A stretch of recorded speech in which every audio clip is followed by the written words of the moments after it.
Hey, Bonafides and YouTube otherwise. It's me, Seaman Ted, and I'm back.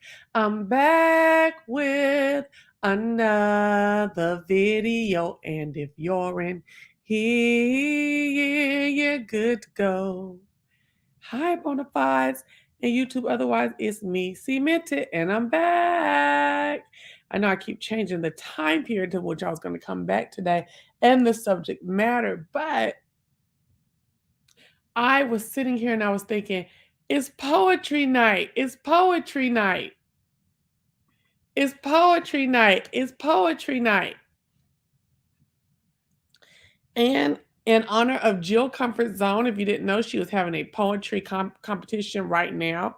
It's been on for a while, and I know I'm about to go to sleep, so I just wanted to come in and y'all catch me, after her show. If you want to go check it out, and then come back here, whatever you want to do. No disrespect to Jill. She's having a beautiful, quiet, talented, positive poetry night right now. So check out Jill's Comfort Zone, okay? Um, I am coming through because although I am not a poet, I am a playwright. I have been someone that has um, performed many, many monologues over her time period as a young social elite in my town, a contender in uh, several beauty pageants and fashion shows and anything where you could kind of showcase yourself. I did a lot of that as a kid. Also was in community theater for years. Hey, Demetrius Green. Yeah, I'm glad you're catching alive. Community theater for years, which is where my love for plays and playwriting derived. And in honor of Poetry Night, I wanted to come and perform for you a uh, poem written by Langston Hughes. Yes, the beautiful, the talented, the forward thinking Langston Hughes, the uh, ancestor honoring Langston Hughes. It was written by him, a man of the Black Renaissance in Harlem in the 1900s. It was written by him in 1931. It's called The Negro Mother, as the title says. I forgot that it was in the title. It's called The Negro Mother. It is a monologue I performed in many pageants, many different shows, different historical events as a young teenage woman as well as a young adult. I really took to the piece because, as I've always said, I'm very I give a lot of recognition to mothers, especially a Black mother, in her part, their part in raising up, generations and generations of Black people in under a system of, relative disparagement and not even relative, systematic, inequality and racism. Um, I took to it because I'm very much someone who loves history and loves to look up and study and dive into the footprint of Black America over the years. And so when my mother is a Delta Sigma Theta, and she was asking her friends, um, let's think of some new monologues for Chelsea. And one of her sorors came and said, I think she should do the Negro Mother. Nobody does that. Um, and everybody did what is it? Not Iyanla. Oh, I'm so sorry. The Cage Bird Sing, Phenomenal Woman, Crystal, My Life is No Crystal Stair. And my mom said, Chelsea, I want you to do something different. I want you to do something that a lot of people, they may know about it, but they just don't want to, they don't do it. They don't choose it. So I looked at it, I was like, oh, yeah, this ain't the one that people do. But I felt like, I did identify with the Negro mother, so I took it on as my personal monologue to do for years. So, um, I'm gonna come and do it here tonight in honor. It's been years. No excuses though. Years since I have performed this. I've done it a little couple times here and there on my other channel. But tonight I wanted to come do that in honor of poetry night. Um, are there any other famous Black monologues that you used to perform or that you used to love hearing other people perform? If you do have one, please tell me. Please tell me in the chat. Uh-oh, let me get my chat back up. My chat is gone. Hey, Clyde. Hold on one second.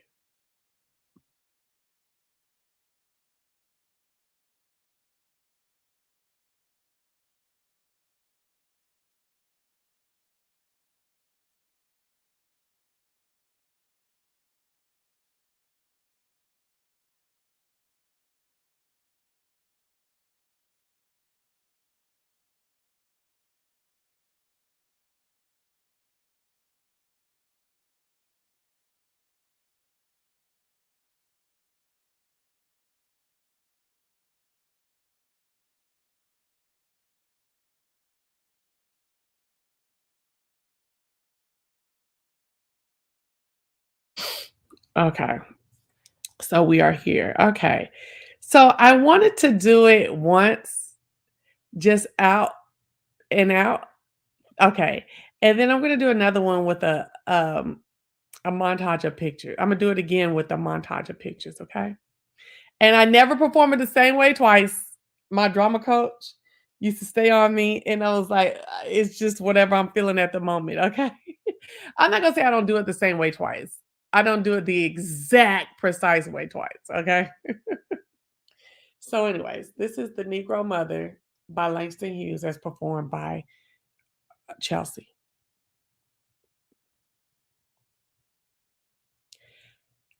Children, I come back today to tell you a story of the long, dark way that I had to climb, that I had to know in order that our race might live and grow. Look at my face, dark as the night, yet shining like the sun with love's true light.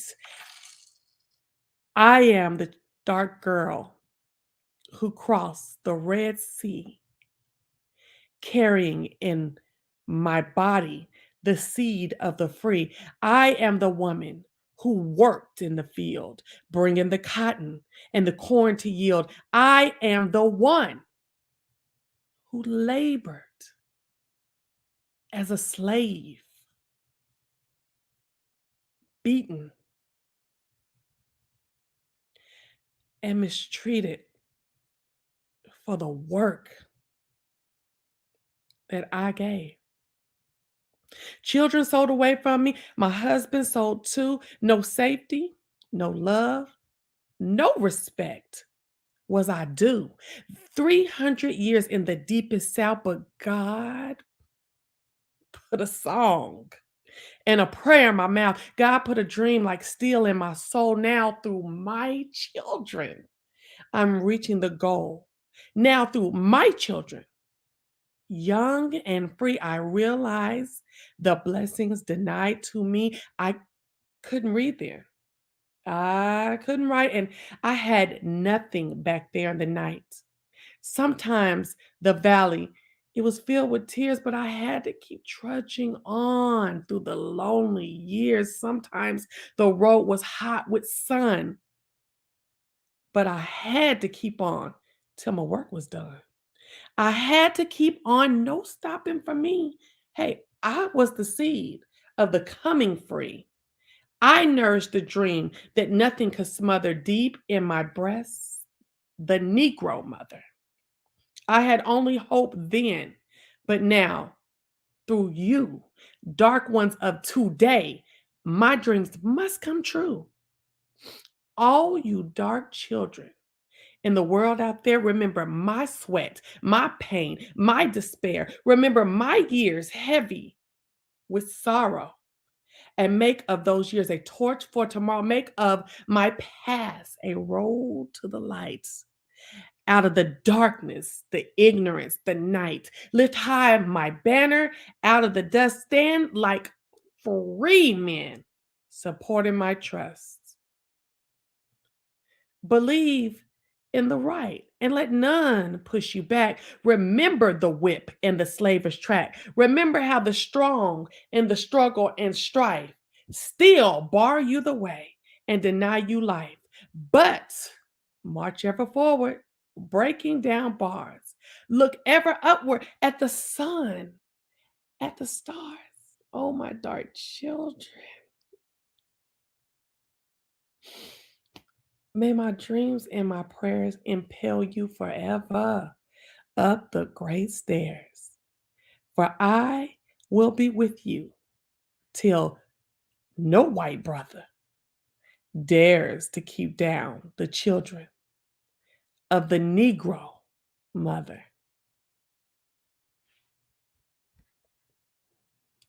And that's the end. I absolutely adore that. Now let me get in here and say my thank yous, honey, because I saw a little beautification come through. Hold on one second.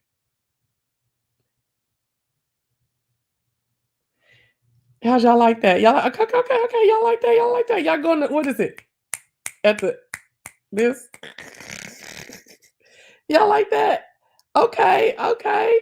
Okay, that was for something else. Okay, okay, okay, okay. Okay, okay, okay. I love that. Isn't it nice? I just love it. It's so inspiring. It's uplifting. It commands you to, yes, it commands you to think back and hold in honor and appreciation. Okay? I love it. Um, Now I did it as a child with a southern drawl, but you know,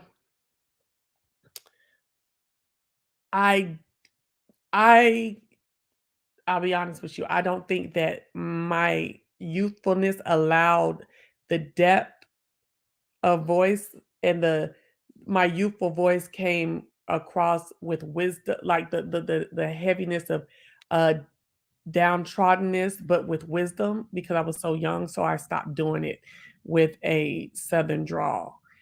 Even now at 43, almost 44, um, I look at it a little differently than I did then. I look at it as the Negro mother wasn't a monolith. With all of my studies since my 14, 13, 14, 15, 16 years when I first started doing this, and all my studies about Black history, Negro, American Negro history, Black was never a monolith. Black was never a Southern drawl, broken English for everyone who was Black in America. So I feel like I could spend more time on my enunciation of the words and the dramaticism of the words than the actual accent, and still convey the way that the original author um, would appreciate. Absolutely. Black folks spoke proper, spoke broken, spoke drawl, spoke with a Caribbean flair, with a French flair, with a Native American flair, all throughout American history. Um, and actually Black history the world over. So um, I did not feel like I needed to add that affect. Okay, yeah, it's a tale of our surviving foremothers. I'm gonna do a video on that, Chanel's BFF, um, soon. And I know, every time I look at that, I know you're trying to mess with me about my dog. Okay. You said they whack with no snapping. I think they got the finger snap in the yellow finger in the hand. I think that's what that is. So I'm gonna try to do a montage of pictures at the same time uh of doing this again. Um and I like that it's not the exact same for me every time because I just imagine all of the studies I've done on Black women coming through history, the slave narratives, the teachers in the early Reconstruction, the Ida B. Wells, okay, the NASA ladies, the Harlem Renaissance. Oh, what's my mama's favorite? Oh, my mama's favorite. Uh, Oh my gosh, I cannot believe I didn't forgot my mama's favorite author. Hold on. Zora Neale Hurston. I'm crazy. All those they were all so different, and I just love it. Not all of them were mothers, but they were all so different, and I just love whatever comes over my soul every time that I perform that. Um, yeah, so, if you have a young girl in your life that, is on the Jack and Jill or the Zenos and Kudos, cotillion, botillion, when you do your your talent, or they're in some kind of miss this or that, you know, um, suggest this. I really love it. I love to hear different people do it. I really do. Different hues of Black women, different accents. I just love to do it because I just love the uh the ode to the legions of us that have come through time, and I just love it. Okay, so let's get over here and we're gonna do the montage. Now, I might get to tripping up because I'm gonna be trying to switch pictures and speak at the same time. All right, all right, all right, all right, all right, all right, all right. Hold on one second. Hold on one second. What did y'all know? Y'all have another poem? While I'm looking up, I got to put two more pictures on here. Do y'all know of another of some other type of poem or something that you really really like? Even if it's one of the ones I said that a lot of people do all the time, that's fine. I'd like to just know which ones y'all like.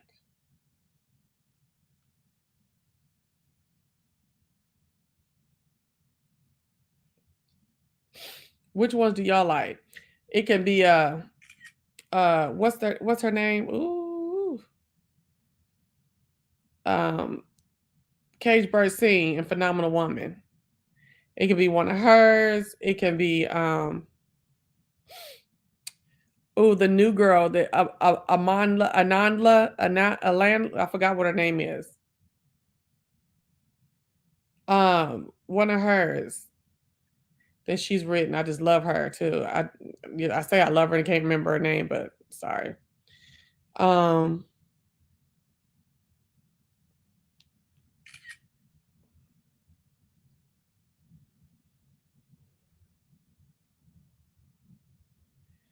Hold on, we finna get it popping now. Hold on, y'all.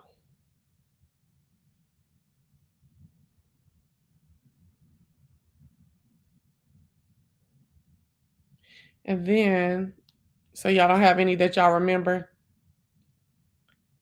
All right, we coming through. Hold on, we coming through. Hold on.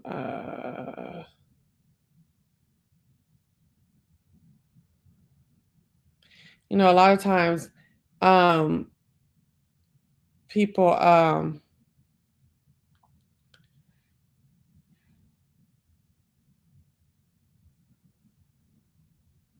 lot of times people don't realize that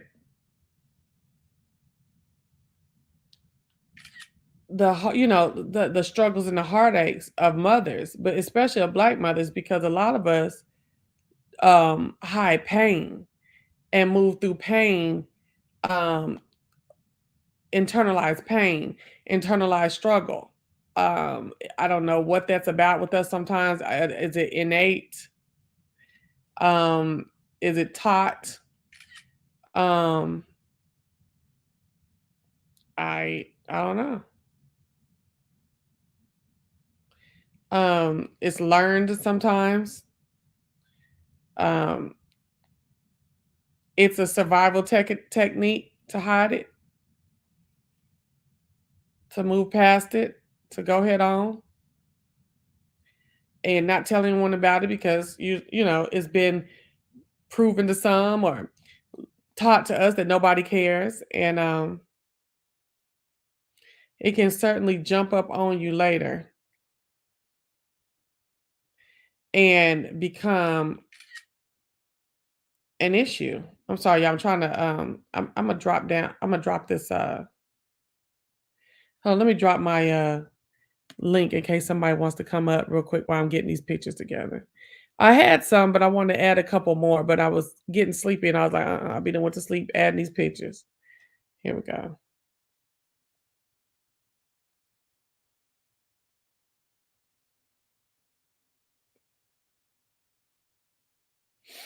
All right, that's it. Then we're just gonna keep moving.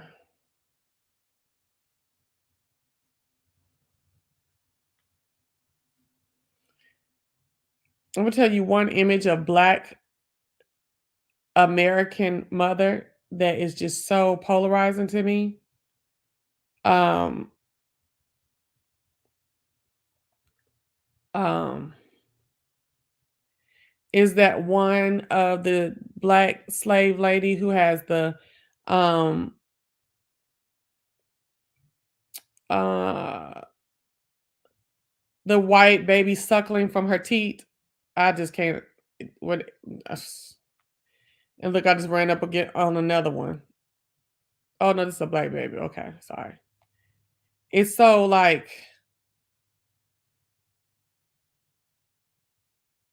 it's heartbreaking because it's you could like I told you, I've always told you I hate usury.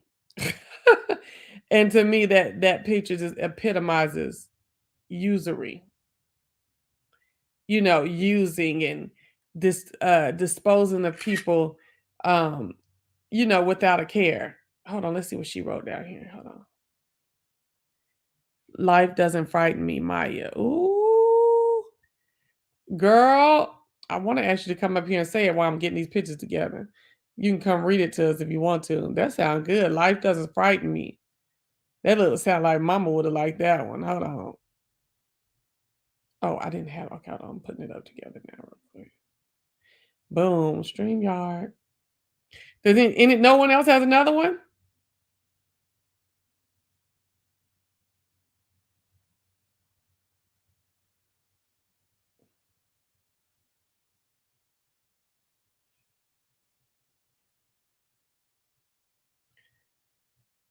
Maybe I could do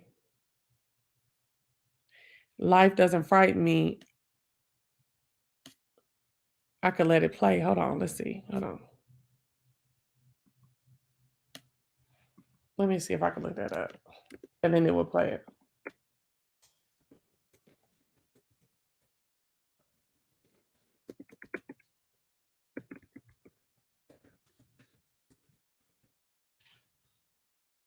Oh, this is a book. This ain't no poem.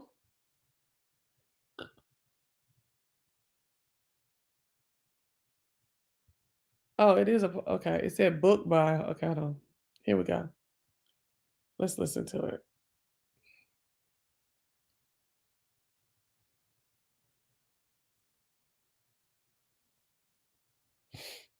Hold on. It'll say it for me. But right now, it has a commercial going. I don't want to play the commercial.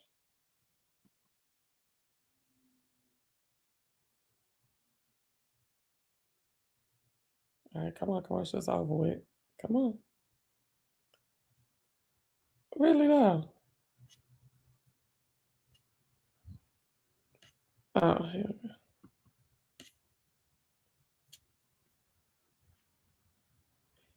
All right, hold on.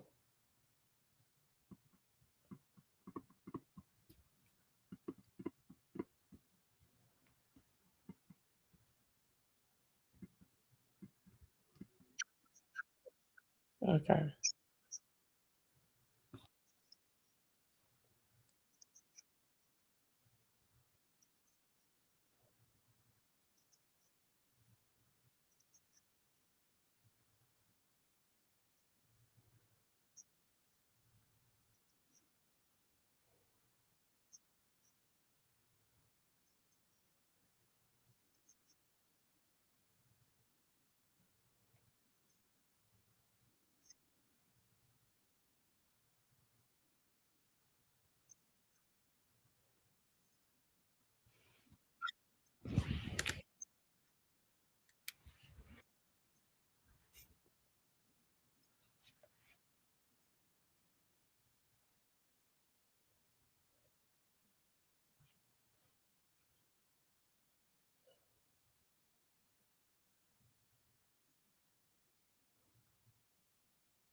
Hmm. What do you get? What do you feel when you hear that? Clyde. Hey, J Mello. Dream and Dream Deferred by Langston Hughes. Okay. We'll look at that in a moment. Hold on one second. Let me get in here.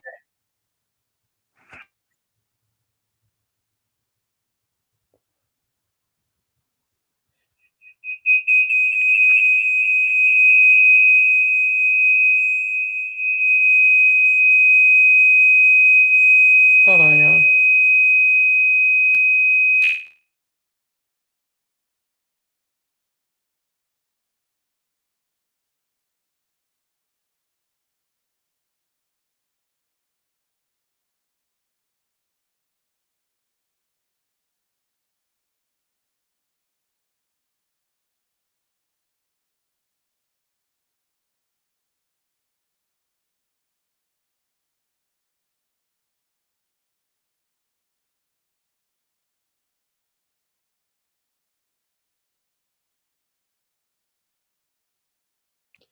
All right, I'm back. Okay, so we're gonna do this now. Okay, so now I'm gonna read. Not. I'm gonna read. I'm going to do the Negro Mother again and do my montage of pictures.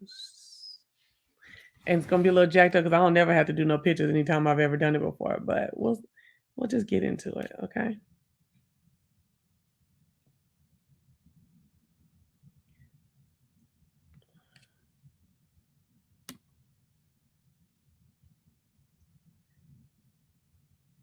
This is The Negro Mother by Langston Hughes with the self-directed montage of pictures given by Chelsea. Children, I come back today to tell you a story of the long, dark way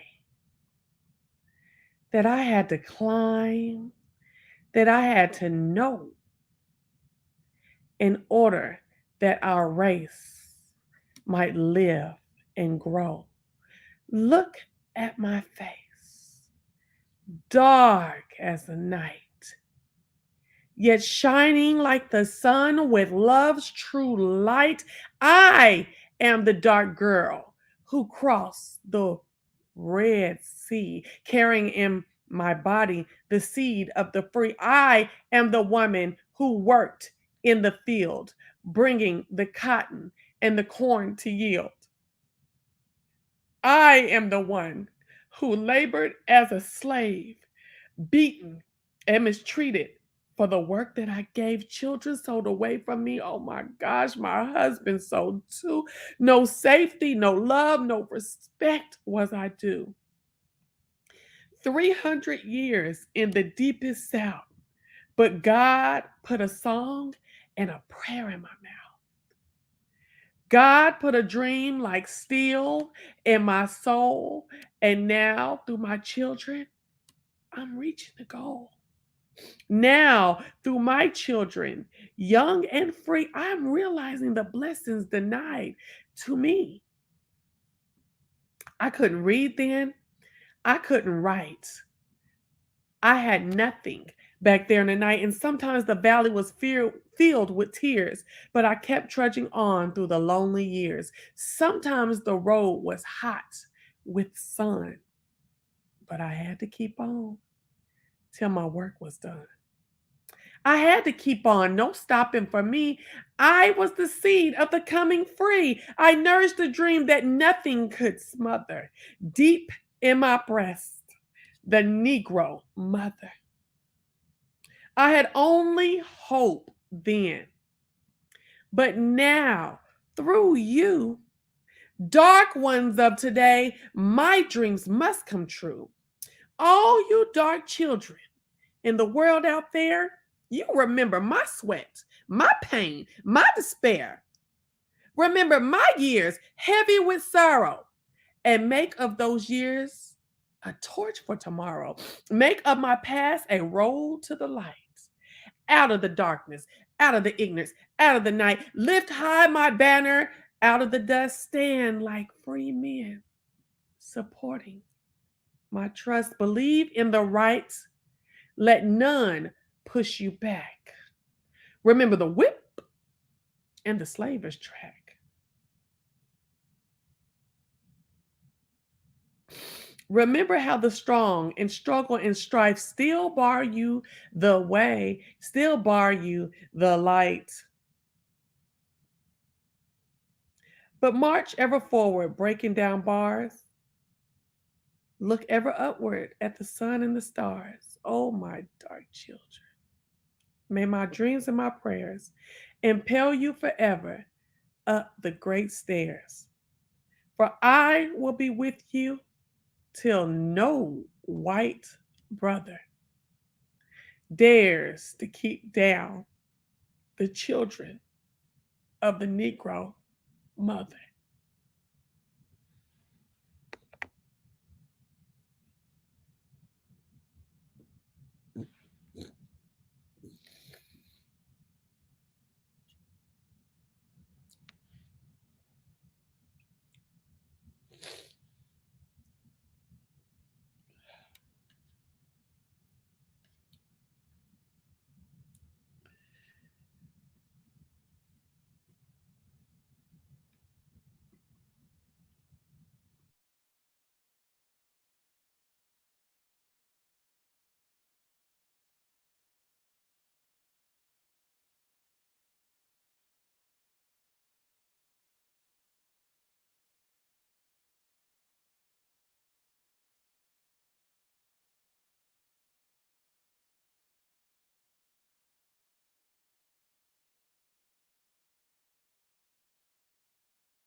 Again, the piece that I just did was called The Negro Mother by Langston Hughes.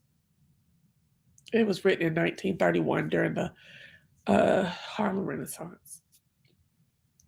Okay. So J Mello says, thank you, Clyde.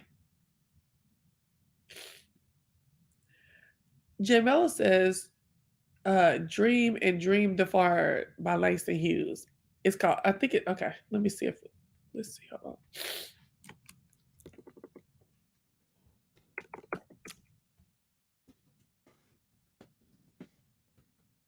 on. Okay. Okay, so it's a Dream Deferred is the name. Um, let's see, overview.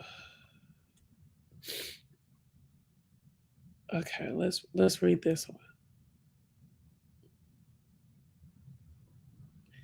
Oh, let me turn this off before it start playing. Okay, it's off, I think. Well, this is I thought this was longer than this my entire life. This is not even long. This isn't even long.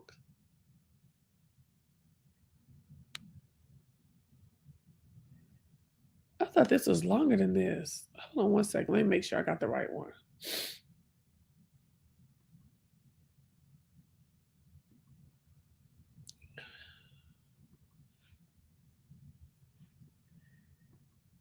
Okay. Let me make sure I have the right one, y'all. And we'll do that one and then we'll a dream deferred. Thanks to you.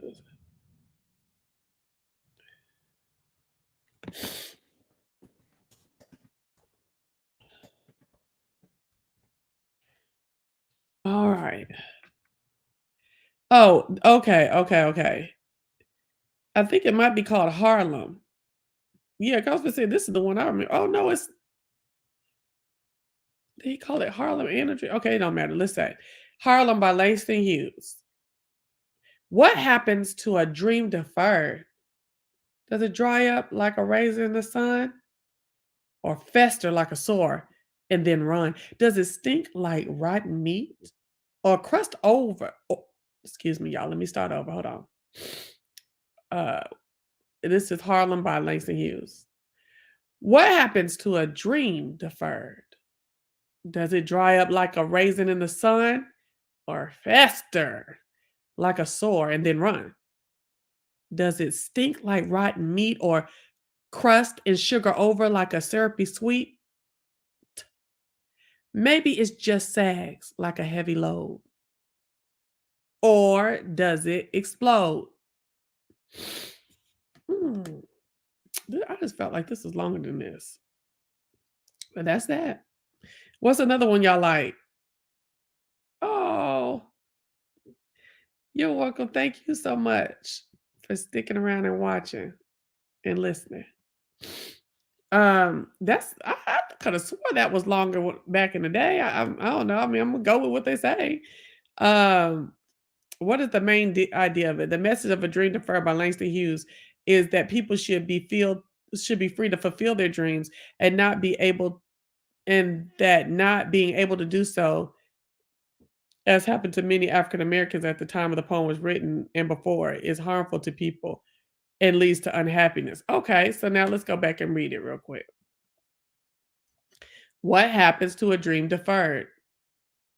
So what happens to people who have dreams but they're is pushed off or postponed, whatever? Does it dry up like a raisin in the sun?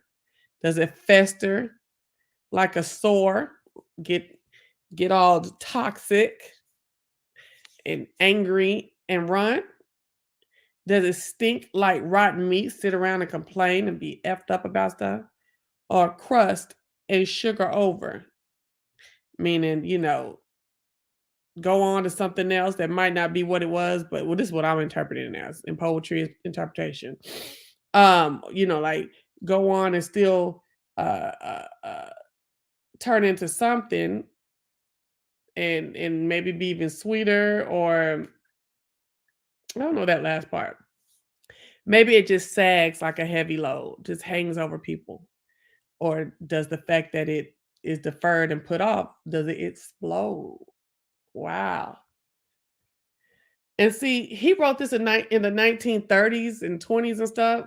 And a lot of people couldn't even still read back then. A lot of people, the illiteracy rate was high all the way through the 90s, okay, in the United States.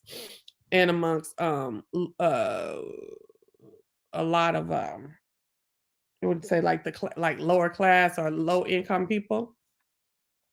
And so I'm just saying, like,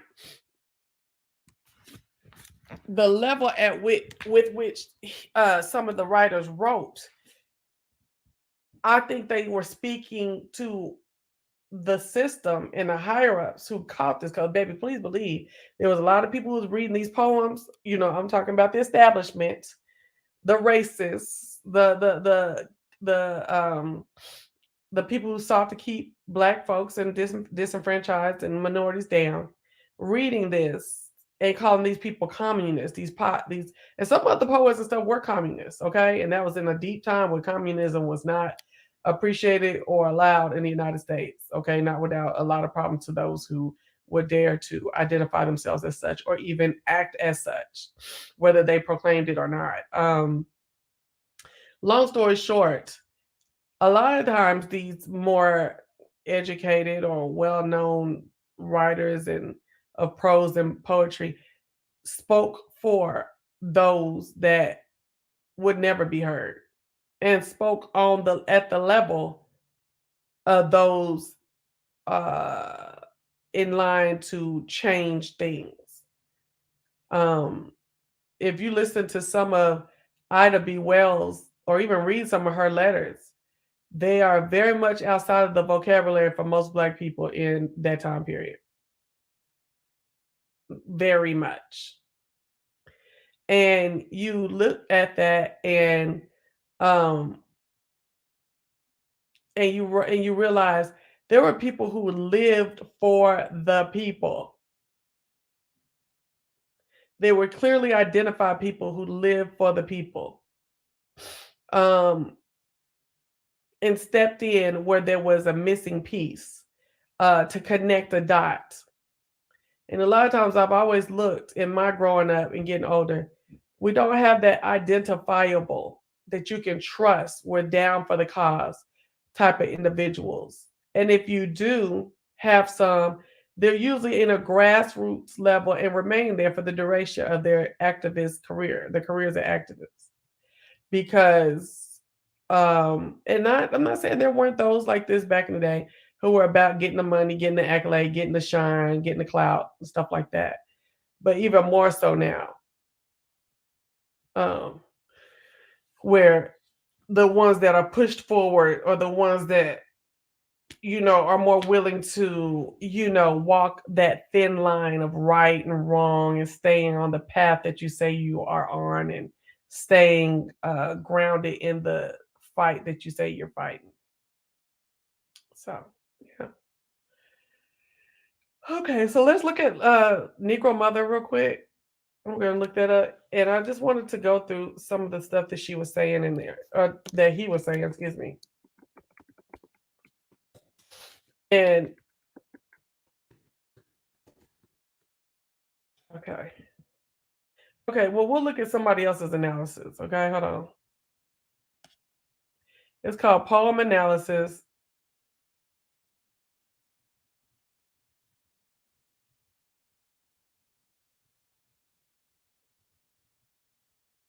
Well, we're gonna do the Internet Public Library. Okay, so let's read this. Okay, hold on. I don't know if I like this one. Please look up the Harlem Renaissance and learn what you can about that. And a lot of the artists of the time are people that you may have heard of growing up, but listen for their impact in their words.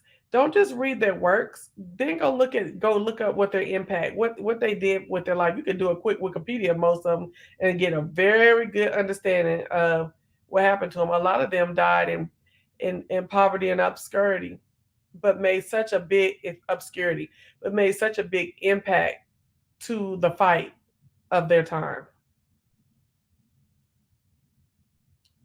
Okay, so I want to go through this one real quick, if you don't mind.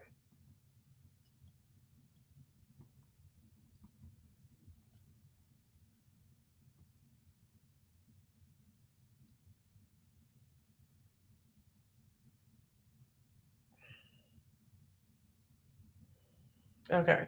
African Americans had to go through some of the worst brutalities that have taken place on the American soil. The Negro Mother by Langston Hughes tells the story of a former African American slave and a woman. The speaker who is mother is excuse me, the speaker who is mother, mentioned in the title of the poem, recalls the hardships she went through previously and encourages her children to continue the fight for freedom and equality. The speaker is a zealous and strong woman who was mistreated and abused and yet refused to succumb to the oppression. She also establishes the fact that the fight for equality is not yet over. This is the message she wants every African American child to hear and take to heart. Hughes uses diction, biblical allusions, and metaphor to illustrate the theme of how African Americans should continue to strive for their fight and the equality in the here is one of these things you gotta pay to get the rest of it. Oh my gosh. In the beginning of the poem, the speaker mentions how sometimes the road was hot with sun, but I had to keep on until my work was done.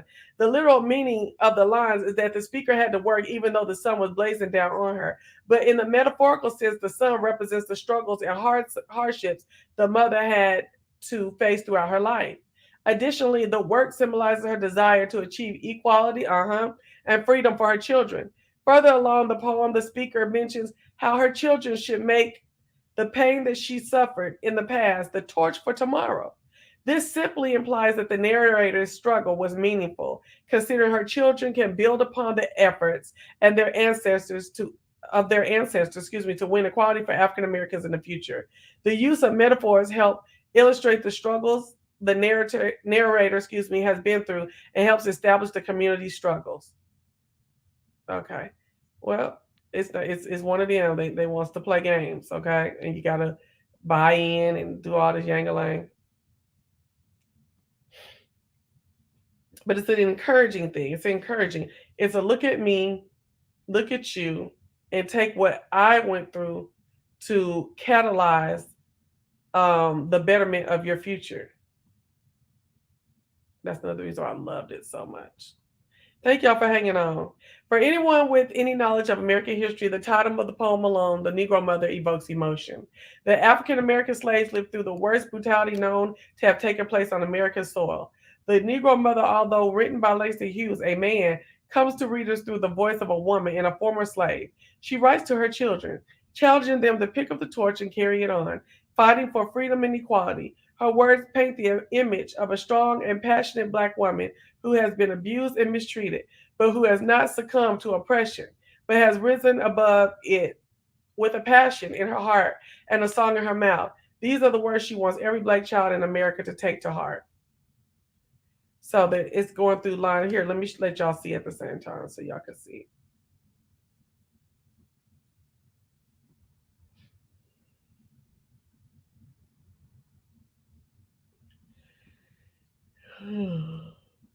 Okay.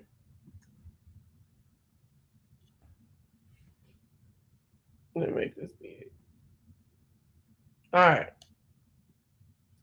Lines 1 through 4. Children, I come back today to tell you a story of the long dark way that I had to climb, that I had to grow, that I had to know in order that I raise my living grow. The speaker immediately sets the tone for the rest of the Negro mother. The readers know that she is going to take them way back and tell them a story from times past. The rhyme scheme, AABB, oh, I forgot how that does, okay, creates a rhyme, excuse me, not a rhyme, a rhythm that causes the readers to feel almost as if the speaker is reading a nursery rhyme to them. However, the words reveal that this will not be nursery rhyme material. I know that's right, but the story of a long dark way. The speaker reveals that this is not a pleasant story, but one that needs to be told all the same. Look at my face, dark as the night, yet shining like the sun with love's true light. These lines give the reader the image of the one speaking. The speaker of a face dark as the night gives the first image of the speaker.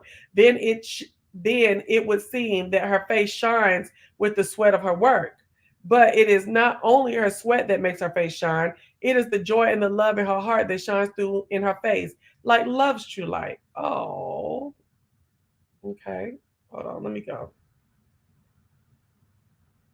Okay. I am the dark girl who crossed the Red Sea,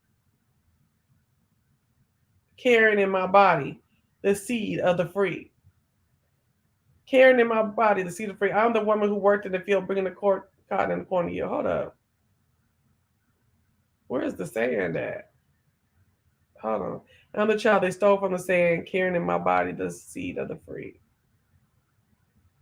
Yeah, they be mixing up the words depending on what who what site you're getting stuff from.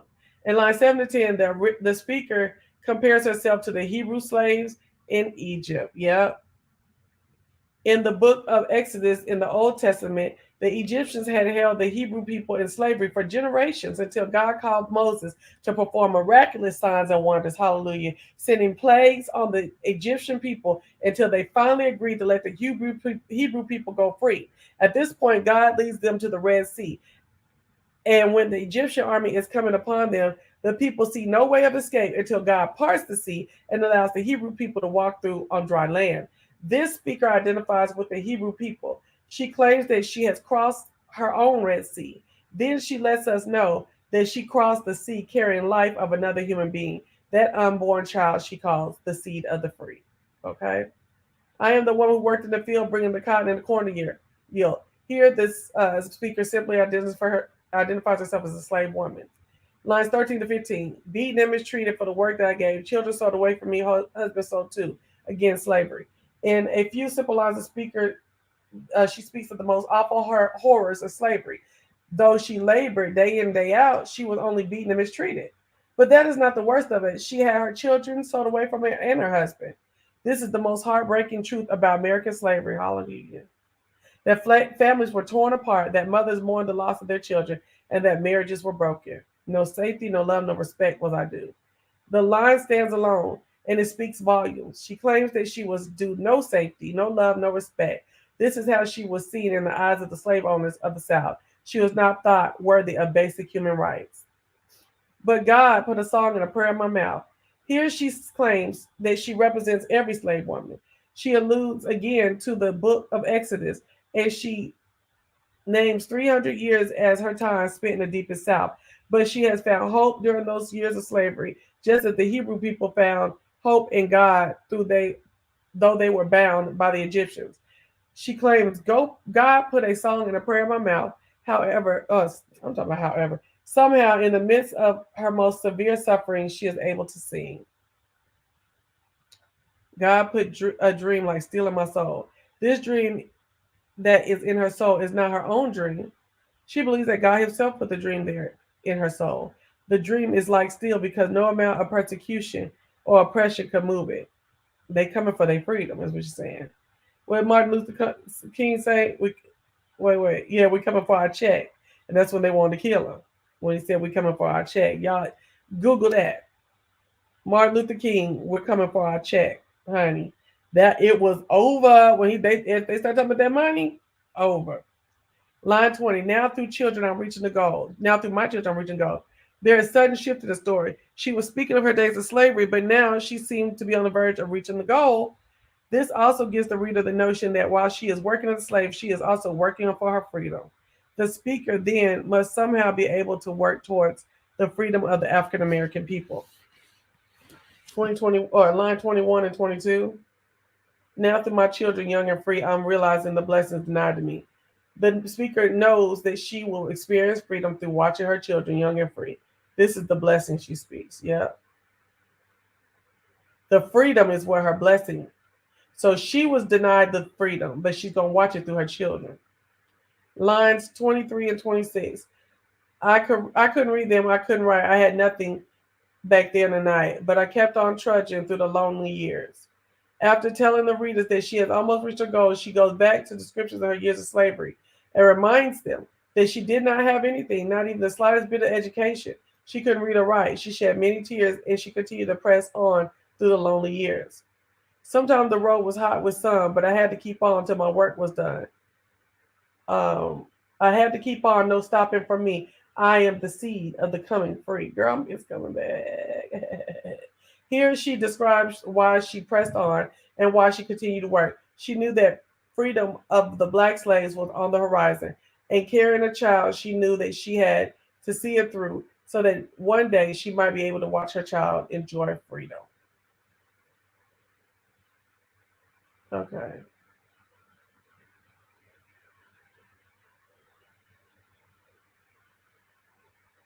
Okay. I nourished a dream that nothing could smother deep in my breast, the Negro mother. This was the dream that nothing could smother, that one day the child growing within her would have freedom. I had only hoped then, but now through you, dark ones of today, my dream must come true. All you dark children in the world out there, remember my sweat, my pain, my despair. Remember my years heavy with sorrow, and make of those years a torch for tomorrow. The speaker begins this stanza by speaking to the child within her womb and ends it by speaking to all the dark children in the world. She asked them to remember the days of slavery. She asked them to remember her sweat, her pain, her despair. She does not ask them to remember idly. She gives them a reason for recalling all the horrors of slavery. She asks the children to make of those years a torch for tomorrow. She means for her children and for all the black children to fight for equality and to put up the torch and carry it on when she can no longer. Make of my past a road to the light, out of the darkness, the ignorance, the night. These lines contribute to the ideas that this speaker was somehow working for freedom, whether that was something done as part of a group or working with abolitionists, or whether that was work of prayer and beseeching God for her freedom. She does not specify. But one way or another, she believes that she was actively working toward the freedom that was about to occur for her people. Okay. Hey, Miss Me. Lift high my banner out of the dust. Stand like free men, supporting my trust. Believe in the right, let none push you back. Remember the whip and the slaver's track. Okay, we almost rounding the bend now. These stanzas are each their own line, and it reads with strength and power. She is calling out the black children to carry on where her generation started. She asked them to lift high the banner and to stand like free men. She asked them to stand up for what is right and not let anyone put them down. Then she asked them to remember the whip and the slaver's track. She does not want the free children to forget about slavery. She wants them to remember where they came from and to press on for freedom and equality. She calls them to live a life of freedom, allowing none to oppress them. This is her dream. She says, remember how the strong in struggle and strife still bar you the way and deny you life, but march ever forward, breaking down bars. The speaker asked the children to remember the ways in which the strong in society still bar them the way and deny them life. And she calls them to keep marching forward, breaking down bars, and fighting for their right for basic human rights. Look ever upward at the sun and the stars. This is an important line because the speaker means to remind the children where to look while they are fighting for their freedom. In the first few lines of the Negro Mother, the speaker revealed that she had the joy in her face and the song in her mouth because she looked towards the heaven. She looked to God, and He gave her joy and a song even in the midst of her pain and great suffering. The speaker reminds the children not to forget about God while they fight for their equal rights. I know that's right. Oh, my dark children, may my dreams and my prayers impel you forever up the great stairs. For I will be with you till no white brother dares to keep down the children of the Negro mother. With this stanza, the speaker promises that she will be with the children in spirit throughout the years as they continue to fight for equal rights. She promises that she will stay with them until the end of the fight, until no white brother dares to keep down the children of the Negro mother. It is interesting how, after all the oppression she has suffered at the hands of the white people, she still calls them white brother. Yeah, yeah, I like that. And I never even considered that part, considered it like that. And the Negro mother, she never calls for revenge. Okay. She never asks her children to make amends for the pain hmm, that she suffered at the hands of the white people of the South. Rather, she calls him the white brother, but asks her children to keep fighting for their rights until no white person anywhere would keep them down. Mm. I love watching and looking at different activists, over different activists over the years because so many people took so many stances, um, and no one stance was completely the same as the next. And my mom used to say that her mom used to say all the time. So my granny used to say all the time, um, it takes all kind to make the world go round. You know, it takes all kind. I just want to read this little bit about Langston Hughes. Langston Hughes was one of the most well known poets of the Harlem Renaissance. This was a unique time period in history. The slaves had been freed for over 60 years, and yet they were still separate from white society. The voice of the mother in the Negro mother is one who had experienced slavery firsthand. The Harlem Renaissance was at such a time that many older black men and women had been slaves themselves. Yet they were able to see their children and grandchildren excel as writers, musicians, and actors, as well as in many other fields. Still, however, there was a separation of the races, and those in white society often still refused to acknowledge the accomplishments and talents of their African American counterparts. So, the Negro Mother was written in the very unique time period in which African Americans who had known slavery firsthand and those who had never experienced it existed together. The Negro Mother is very fitting for the time period, as the mother who had known slavery gives instruction to her free children to never forget, but to press on towards freedom and equality. Equality. They should write that down. So I hope that you've enjoyed this traipse through Black history, Black poetry, uh, Black motherhood, um, and the Black struggle for equality, and are reminded that our work is not ever done. Um, and thank you for sharing with me a glimpse into my personal past as uh,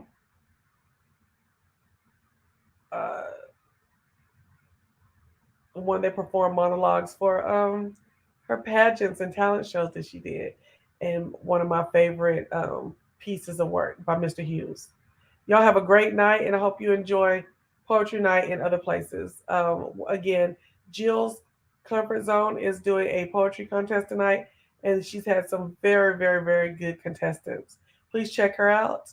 Um, and remember my motto: we may not buy in, but we will look on. Thank you.